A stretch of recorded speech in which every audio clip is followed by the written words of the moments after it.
if you got some questions ready to go, what happens if there's not enough time to go over them? It's hard to put this into a great single question. What I really want to understand better about how the planner works if I've got a co-host and a guest. Yeah. So for me, I think number one, I always tell people it's good to prepare questions from what your guests tell you, they want to talk about. So in the booking process, one of the first things you should be doing is looking at that guest and saying, hey, what is it you want to cover on the show? And, what's the kind of my question that my main go-to is what value do you want to provide to the audience? What's the transformation you want to give during your episode? Then they'll tell you, I want to talk about topic A. Perfect. Now you and the co-host collaborate on the questions you want to ask. I'll ask these, you ask those, and we kind of work off of each other. I think that makes it easier when you work on the questions together. That way you aren't stepping over each other's toes. That's why the collaboration is so great. And then during the interview, you don't necessarily have to ask every question. Sometimes you'll ask a question.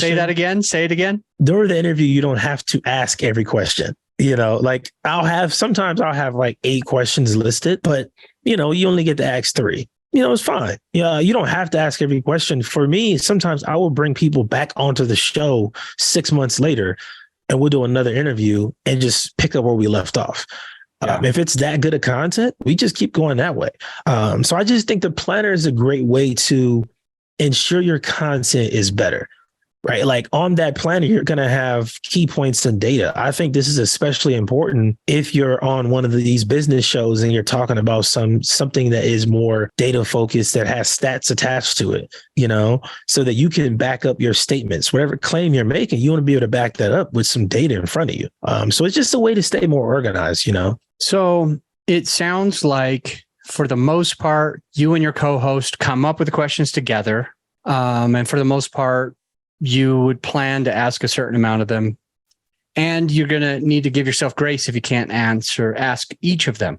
And I've got a good example, I think, for the listener right now. Ultimately, I've only really asked Chris Hines, our guest today, I've only really asked him one main question. And it was about the top things that need to be automated. And then I just had follow-up questions from his answers. So ultimately, we've spent a half an hour-ish on one question.